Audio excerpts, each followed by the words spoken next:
Film dimulai dengan menampilkan Pulau Arecibo di Puerto Rico. Sebuah helikopter yang membawa muatan berharga mendarat di salah satu fasilitas milik Bayonin. Para ilmuwan menyambut dengan penuh antusias dan kepala penelitian yaitu William Foster segera memerintahkan semuanya untuk mempersiapkan muatan yang ternyata adalah jasad seorang tentara bernama Sergeant Kelly. Scott dan Margaret menginformasikan bahwa sebelumnya Kelly telah menandatangani dokumen-dokumen yang diperlukan. Mendengar hal itu, Edward mempersiapkan peralatannya untuk ikut bergabung. Kelly selanjutnya ditempatkan di laboratorium bersama dengan tubuh robot dengan kode 345. Will dan Ed membicarakan tentang detail kematian Kelly. Lalu setelah memeriksa dengan seksama dan menentukan kelayakannya, keduanya pun sepakat untuk menjalankan eksperimen, mereplika pikiran Kelly untuk diisi ke dalam otak sintetis. Setelah aba-aba, proses pun dimulai. Beberapa saat kemudian, Will mengaktifkan fungsi pikiran dan meminta Margaret untuk memberi daya pada 345 agar terbangun dan dapat berinteraksi. Will mencoba menjelaskan bagaimana kondisinya, namun sangat disayangkan, Kelly atau lebih tepatnya kesadaran Kelly menjadi panik. Dia mencabik-cabik tubuhnya sendiri dan menyerang beberapa ilmuwan sehingga eksperimen pun terpaksa dihentikan. Sergeant Kelly! Selamat datang dan selamat berjumpa kembali bersama saya Teguh Gusto. Bagaimanapun kabar dan dimanapun kalian berada, tentunya saya selalu mendoakan semoga teman-teman sekeluarga sehat-sehat saja. Seperti biasa, saya akan bercerita kali ini tentang sebuah film yang berjudul Replikas. Film ini rilis di tahun 2018, disutradarai oleh Jeffrey Nachmanoff, serta dibintangi oleh para aktor yang tentunya sudah tidak asing lagi bagi kita semua. Baik, jangan kelamaan, saya yakin segelas kopi sudah di tangan. Oleh karena itu, mari cerita kita lanjutkan. Meskipun Will telah berkorban banyak dan nyaris tidak memiliki waktu untuk keluarga, tapi sangat disayangkan itu sama sekali tidak membuat atasannya, yaitu Jones, terkesan karena dia membutuhkan sesuatu yang lebih besar demi meyakinkan para pemegang saham. Will pun berjanji akan membuat terobosan dalam waktu dekat, tapi saat ini dia harus segera pulang karena ada janji yang harus ditepati. Setibanya di rumah, Will disambut oleh sang istri, Mona, yang sedang berkemas untuk melakukan perjalanan. Mengetahui hal itu, Will pun segera bergegas menemui anak-anaknya, Sophie, Matt, dan Zoe. Lalu tak lama kemudian, Ed datang membawa kabar tentang pembicaraannya dengan Jones, yang mana hasil percobaan hari ini kemungkinan akan membuat Will dipecat. Pernyataan tersebut segera dibantah oleh Will karena dia telah sangat dekat dengan sebuah terobosan. Terjadi perdebatan kecil. Mona sebenarnya tidak setuju dengan apa yang dikerjakan Will, sebab tidak etis rasanya membangkitkan orang yang sudah mati. Lagi pula, mungkin saja kegagalan Will dikarenakan orang yang dibangkitkan tidak memiliki jiwa. Lagi-lagi Will membantah karena menurutnya semua itu hanyalah neurokimia. Enggan untuk melanjutkan perdebatan. Setelah mengucapkan selamat tinggal kepada Ed, Will dan keluarga pun memulai perjalanan liburan mereka di akhir pekan.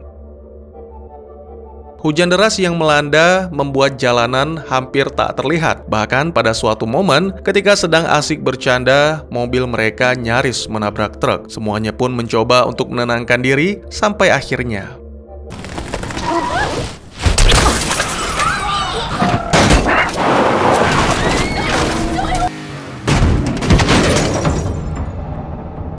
tidak ada seorang pun yang selamat dari kecelakaan tersebut selain Will. Bukannya memanggil ambulans, pria itu malah menelepon Ed, memintanya untuk membawa seluruh peralatan yang dibutuhkan. Lalu beberapa waktu kemudian, setelah tiba dan mengetahui apa yang terjadi, pada awalnya Ed menolak membantu karena itu tidak masuk akal. Namun tidak tega melihat kondisi Will, akhirnya Ed pun setuju. Dia akan membantu rekannya untuk mentransfer kesadaran istri dan anak-anak Will ke dalam sebuah drive.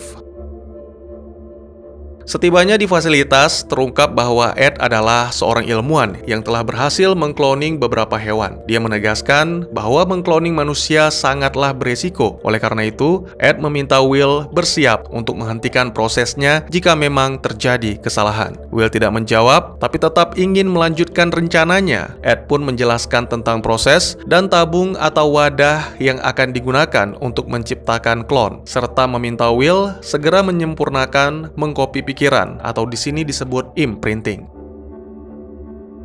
Beberapa waktu kemudian, setelah sepakat untuk merahasiakan tentang hal ini dan menyingkirkan mayat-mayat, keduanya bertemu kembali di rumah Will. Hanya 3 tabung yang bisa dibawa oleh Ed untuk membuat cloning, sehingga mau tidak mau, Will harus mengorbankan salah satu di antara 3 anaknya. Kali ini, Ed menolak permintaan Will untuk memilih salah satu dari 3 nama, karena sebagai ayah, itu adalah tanggung jawab Will. Sangat disayangkan, Zoe, putri bungsu Will yang terpilih untuk tidak dikloning, Will berencana untuk memodifikasi memori istri dan anak-anaknya, yaitu dengan cara menghapus semua kenangan tentang Zoe. Kemudian, Ed menjelaskan tentang langkah-langkah dan perawatan yang harus dilakukan, yang mana salah satu yang terpenting adalah menjaga aliran daya, karena Will tidak memiliki generator dan jam menunjukkan pukul 2 pagi, satu-satunya solusi adalah dengan menggunakan aki mobil yang dicuri Will dari warga sekitar. Sebelum pergi, Ed juga menjelaskan bahwa klon tersebut membutuhkan waktu 17 hari, yang mana itu akan memberikan waktu bagi Will untuk menyempurnakan imprinting demi mengisi kesadaran ke dalam tubuh itu. Beberapa hari kemudian, Will berhasil menghapus kenangan tentang Zoe, namun kesadaran Zoe masih disimpan pada salah satu drive. Sementara itu, di fasilitas, Jones bertanya-tanya tentang Will yang tidak hadir karena deadline-nya sudah dekat. Jadi, jika kembali mengalami kegagalan, maka proyek tersebut akan ditutup. Mendengar hal itu, Ed segera menghubungi Will, memintanya untuk segera datang, karena jika proyek ditutup, maka semua alat-alat akan disita, termasuk tabung klon. Beberapa waktu kemudian, setelah kejadian-kejadian yang tidak mengenakan di kantor, saat tiba di rumah, Will bertemu dengan wanita yang ternyata adalah seorang guru. Dia mengungkapkan turut berduka atas apa yang menimpa Matt, lalu segera pergi. Ternyata Ed telah berbohong dengan mengatakan Matt mengidap cacar air. Menyadari hal itu, Will pun segera mengabari sekolah Matt dan Sophie, dan juga klinik tempat Mona bekerja, serta berperan sebagai mereka bertiga untuk menghandle sosial media dan juga membalas email agar tidak ada yang curiga. Sementara Margaret mengawasi perbaikan reparasi pada tubuh robot 345, Will bekerja di rumah berusaha mencari cara memindahkan seluruh kesadaran ke tubuh lain. Beberapa kali dia mencoba menjalankan simulasi, namun selalu gagal, sehingga mulai merasa kehilangan harapan. Hari demi hari telah berlalu, kini klon hampir mencapai bentuk sempurna. Ed terus melindungi Will di tempat kerja sambil melakukan beberapa percobaan dan terkadang menanyakan kabar William. Namun sangat disayangkan, semua percobaan masih saja gagal. Di hari ke-17, sesuai yang dijanjikan, Edward datang untuk mengambil kembali tabung-tabung klon yang mereka pinjam. Tidak peduli apakah Will telah berhasil memindahkan kesadaran atau belum, karena semakin lama, klon akan semakin menua dan akan mulai timbul penyakit yang tidak pernah diduga. Akhirnya, mau tidak mau, Will memutuskan untuk mengeluarkan klon Mona dan anak-anak, tapi segera membiusnya demi menjaga pikiran mereka tetap kosong. Tidak ada jaminan bahwa itu akan berhasil. Ed menegaskan William hanya memiliki waktu 72 jam. Setelah keduanya sedikit merayakan keberhasilan dalam mengkloning manusia, Will kembali berfokus dengan imprinting dengan berkali-kali memeriksa rekaman percobaan sebelumnya. Namun sangat disayangkan, pria itu masih tidak menemukan petunjuk sampai akhirnya dia memutuskan untuk mengakhiri hidup klon istrinya. Tiba-tiba saja Will menerima telepon dari Jones. Pada dasarnya, Will sama sekali tidak mendengar ocehan atasannya, tapi lebih berfokus pada monitor menampilkan rangsangan yang diterima otak Mona ketika tangannya disentuh. Setibanya Ed di rumah, Will segera menjelaskan semua sembari membawa Ed ke hadapan Mona untuk membuktikannya. Will menjelaskan alasan mengapa imprinting gagal adalah karena pikiran tidak berada di dalam tubuh yang seharusnya. Ketika mereka memasukkannya ke dalam otak sintetis, pikiran akan menjadi kacau karena tidak mengenali tubuhnya sendiri. Solusinya adalah memanipulasi pikiran agar merasa berada di dalam tubuhnya sendiri, dan seharusnya ini akan menjadi lebih mudah karena tubuh klon sangat mirip dengan tubuh aslinya. Segera keduanya mempersiapkan peralatan dan memulai proses imprinting pikiran Mona ke dalam tubuh klon. Sebelumnya, tentu saja Will telah memanipulasi. Lalu setelah proses selesai, mereka menyaksikan tubuh Mona yang mulai mengejang. Tiba-tiba wanita itu terbangun dengan mengenali dirinya sendiri dan mengenali Will sebagai suami. Namun Will segera membuat Mona kembali tertidur karena harus melakukan hal yang sama terhadap anak-anak, serta mempersiapkan segalanya. Meskipun masih berduka karena harus kehilangan Zoe, tapi Will tetap bersyukur karena upayanya berhasil. Keesokan paginya, Will terbangun dengan Mona yang tak berada di sisinya. Merasa panik, Will pun bergegas turun dan melihat semuanya dalam kondisi sangat sehat, seolah tak terjadi apa-apa. Bahkan Mona memutuskan untuk berolahraga, hanya saja ada beberapa yang janggal ditemukan, seperti Mona merasakan sesuatu pada tubuhnya dan makanan yang sudah kadaluarsa, sehingga menimbulkan kecurigaan. Untungnya, Will segera berkelit dan meninggalkan mereka semua karena Ed mengabarkan bahwa donor baru telah tiba di fasilitas dan Jones memerintahkan untuk segera memulai eksperimen. Beberapa waktu kemudian, setelah semuanya siap, sangat mengejutkan, Will tiba-tiba saja menganggap bahwa donor mereka tidak layak, sehingga eksperimen tidak bisa dilakukan. Tentu saja Ed menganggap itu tidak benar, namun Will mengaku bahwa dirinya merasa berdosa. Nuraninya mengatakan bahwa menempatkan pikiran seseorang ke dalam tubuh robot seolah memaksanya menerima kehidupan baru yang tidak layak. Akhirnya, karena tidak ingin lagi melibatkan orang lain, Will memutuskan untuk mengkopi pikirannya sendiri ke otak sintetis. Selain itu, Will juga akan menciptakan algoritma yang menghubungkan pikiran aslinya ke dalam pikiran yang direplika, sehingga memudahkan pikiran replika untuk menerima robot sebagai tubuhnya. Sementara itu, di rumah, keluarga Will menemukan keanehan lainnya, yaitu mereka belum melihat ponsel dan tak bisa menemukannya dimanapun, seolah-olah ada yang menyembunyikan. Puncaknya adalah pada malam hari, ketika Will kembali, Mona mengeluhkan tentang sesuatu yang aneh pada dirinya, dan Sophie mengalami mimpi buruk tentang kecelakaan yang membuat sang ibu tewas. Sehingga mau tidak mau, Will memanipulasi pikiran untuk menghapus ingatan Sophie tentang kecelakaan tersebut. Pada momen ini, Mona memergoki dan akhirnya tidak ada pilihan bagi Will selain menjelaskan semuanya. Will juga mengakui bahwa itu dia lakukan karena tidak bisa menerima kenyataan akan kehilangan keluarganya. Untungnya Mona bisa mengerti, lalu keesokan harinya mereka pergi ke kota untuk membeli pohon Natal. Di sana, kebetulan sekali mereka bertemu dengan Ed. Lalu ketika sedang memilih pohon Natal, Mona sempat melihat gadis kecil berbaju merah yang membuatnya terdiam. Satu hal ini memang masih dirahasiakan, dan tepat saat makan malam, Will diserbu dengan pertanyaan-pertanyaan tentang Zoe karena Mona merasa mengingat sesuatu. Sophie menemukan tulisan Zoe di lemari pakaian, sedangkan Matt bertanya-tanya tentang tempat tidur tingkat yang kosong. Belum sempat Will merespon, terdengar bunyi bel yang ternyata Jones datang berkunjung. Setelah basa-basi singkat, Jones segera mengungkapkan bahwa dirinya mengetahui semua yang Will lakukan, termasuk tentang keluarga Will yang seharusnya adalah properti perusahaan. Pada momen ini juga terungkap bahwa Bionin bukanlah perusahaan yang bergerak di bidang kesehatan, melainkan bagian dari industri senjata, di mana penemuan Will akan digunakan untuk menciptakan senjata yang tak terkalahkan. Jones meminta Will untuk menyerahkan algoritma dan mengembalikan semua properti perusahaan. Sebagai imbalan, Will akan dibebaskan dari tuntutan dan dipersilahkan untuk menghabiskan malam terakhir bersama keluarga replikanya. Tanpa membantah, Will segera pergi mengambil apa yang diminta, sementara Jones memberi aba-aba kepada anak buahnya untuk bersiap. Lalu ketika Will kembali,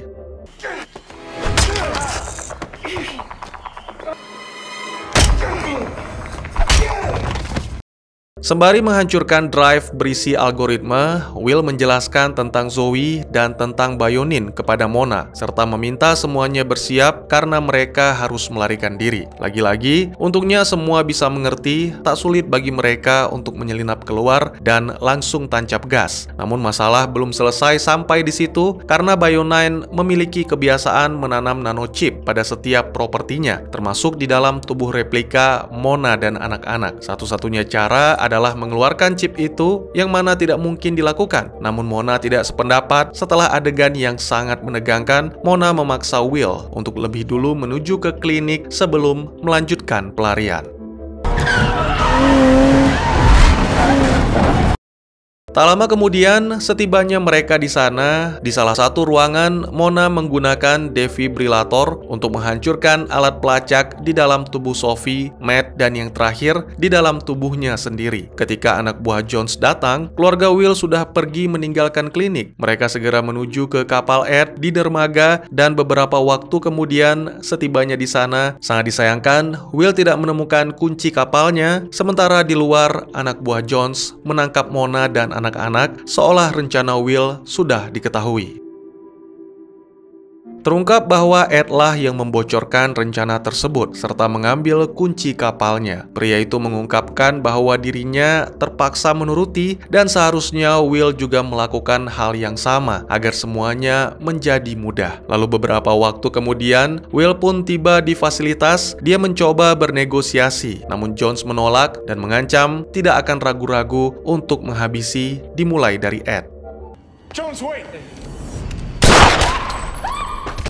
Will pun pada akhirnya menuruti, membuat ulang algoritma, menyimpannya di otak sintetis dan juga drive. Beberapa waktu kemudian, setelah Will selesai melakukan tugasnya, sesuai dugaan, Jones tetap akan membunuh keluarga Will, namun Will telah mempersiapkan sesuatu untuk menghadapinya. Segera Will memanggil robot 345 yang telah diisi pikirannya, dan karena pikiran mereka sama, robot 345 juga memiliki identitas Will dan juga berusaha untuk melindungi keluarganya.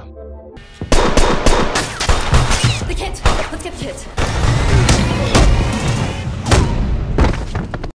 Sadar akan pengejaran yang tiada akhir, Will kembali ke dalam untuk menghentikan 345. Keduanya sepakat akan menawarkan kehidupan dan kekayaan kepada Jones asalkan mau melupakan semua kejadian ini dan membiarkan keluarga Will pergi. Akhirnya film pun ditutup dengan menampilkan Will yang berpisah dengan robot 345. Mereka sepakat Will akan menjaga keluarga, sedangkan robot 345 akan memastikan bahwa semuanya baik-baik saja. Lalu 17 hari kemudian, ditampilkan proses klon yang baru saja selesai. Will membawa Zoe untuk bergabung bersama keluarganya, menikmati liburan yang sempat tertunda. Terakhir, ditampilkan di tempat lain, tepatnya di Dubai. Jones bekerja sama dengan robot Will, memanfaatkan penemuan mutakhir itu, memberikan kesempatan kepada para konglomerat untuk mendapatkan kehidupan selanjutnya demi menikmati kekayaan yang tak ada habisnya. Dan tamat. Ada beberapa yang agak mengganjal di dalam benak saya saat menyaksikan film ini. Misalnya ketika klon Mona sadar, dia berperilaku seperti robot yang tidak mengerti apa-apa. Dan agar para replika itu tidak bertanya-tanya tentang ingatan atau kenangan, terutama tentang Zoe, Will memutuskan untuk memanipulasinya. Saya pikir sebenarnya semua itu tidak semudah yang terlihat, karena Zoe harus dihapus dari setiap foto yang ada di dinding, foto-foto di media sosial, Google Foto, dan sebagainya. Dan jangan lupakan juga, petugas kependudukan pasti juga akan curiga kemanakah Zoe. Ini semacam mempersulit diri sendiri. Mungkin alangkah lebih baik jika modifikasi pikiran bukan menghapus Zoe dari ingatan, tapi membiarkan ingatan tentang kecelakaan yang mana hanya Zoe yang tidak selamat. Sederhananya, cara untuk melihat film yang membahas teknologi medis dalam budaya modern seperti ini adalah dengan mengutip sebuah kisah yang diceritakan di masa lalu, tapi masih sering kita dengar di masa sekarang, yaitu Frankenstein. Saya pikir keduanya memiliki kesamaan tentang menghidupkan orang mati, yang mana membuat kita bertanya-tanya tentang jiwa. Ilmu pengetahuan terus berkembang melampaui etika karena uang selalu diutamakan daripada hal-hal yang mendasar seperti baik atau buruk setiap tindakan yang kita ambil. Namun semua itu diburamkan dengan ending yang bahagia. Keluarga Will berkumpul kembali meskipun pada kenyataannya itu bukan keluarga Will. Dan di sisi lain, Will secara tidak langsung mempekerjakan robot yang memiliki pikiran, kesadaran, perasaan yang sama dengan dirinya. Maksud saya, bagaimana mungkin robot itu bisa menerima begitu saja dengan tulus berada jauh dari keluarganya, sedangkan sebelumnya dia berjuang mati-matian melawan semua anak buah Jones untuk menyelamatkan Mona dan anak-anak. Mohon maaf, saya tidak menganggap film ini buruk, justru saya cukup terkejut karena alurnya benar-benar di luar dugaan. Mulai dari Mona dan anak-anak yang bisa menerima bahwa mereka dihidupkan kembali sebagai klon, bahkan mau bekerja sama dan bahu-membahu untuk melarikan diri sampai akhirnya mencapai ending yang bahagia. Hanya saja ini terlalu indah dan terlalu mudah untuk diterima. Bisa Anda bayangkan jika teknologi tersebut terus berkembang sehingga semua orang layak mendapatkan keabadian, bagaimana nasib bumi? Bukankah akan terjadi lonjakan populasi? Hidup dan mati telah ada sejak lama, bukannya tanpa alasan. Tujuannya adalah keseimbangan, dan bagaimana jika keseimbangan tersebut lenyap? Saya hanya mengemukakan pendapat yang bisa menjadi bahan pertimbangan atau pemikiran kalian dalam memahami film. Tidak ada yang mengetahui benar atau salah selain sutradara dan penulis naskah. Oleh karena itu, mohon maaf jika ada kesalahan dari informasi yang saya sampaikan. Dan juga bagi teman-teman yang punya teori tentang film ini atau ingin berdiskusi atau mungkin juga punya referensi film lain untuk kita review, silahkan tuliskan di kolom komentar atau bisa DM ke Instagram saya di @teguhgusto. Insya Allah pasti akan saya baca. Mari kita jadikan kolom komentar sebagai sarana penambah wawasan dan menciptakan jalinan persaudaraan, bukan malah menjadikannya sebagai tempat pembulian sehingga menciptakan permusuhan. Sekian dulu videonya, dan jangan lupa untuk dukung terus channel ini dengan cara share, like, dan subscribe, karena dukungan dari kalian sangat berharga bagi saya demi perkembangan channel ini. Saya Gusto, sampai jumpa di video selanjutnya. Tetap semangat, tetap bersyukur setiap hari. Dadah!